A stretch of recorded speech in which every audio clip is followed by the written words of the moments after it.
Durian sini lebih kurang dalam 100 hektar.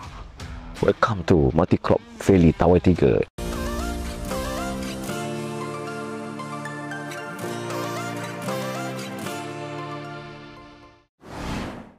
Okay guys, Assalamualaikum dan selamat pagi. Hari ini kami berada, saya dengan Tim Fazrul, dengan Terra Tropika, dengan Fauzan Durian Mutan Tani tu ada kat bawah tu, dia tengah buat PND. Saya hari ini dengan UM Plantation, Boasted Plantation. Kita datang kali ke 5 ke 6 buat site visit ladang yang gunakan produk Fazrul. Sebelum ni kita orang dah hantar baja kat sini, pokotan Black Wizard Green, pokok yang gunakan baja Black Wizard durian ni.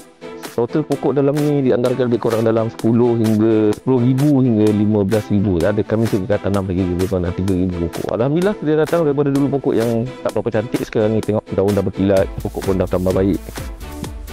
Yalah, kalau kita tengok antara banyak-banyak ni yang kata below 10% tu ada masalah, tu perkara biasalah.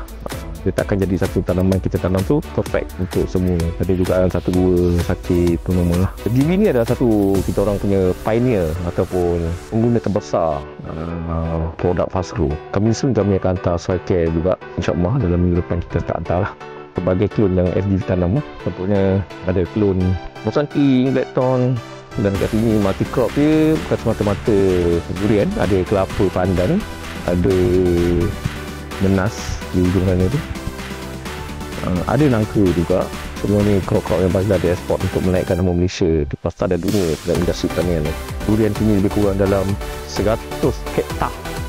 Kami daripada Tim Fazrul doakan semoga slot ni berjaya dalam jangka masa 4 hingga 5 tahun akan datang, dan saya doakan juga FGV akan menaikkan nama Malaysia di pasaran dunia durian ni. Tahniah FGV Multi-Crop Tawai 3. Bye bye. Assalamualaikum.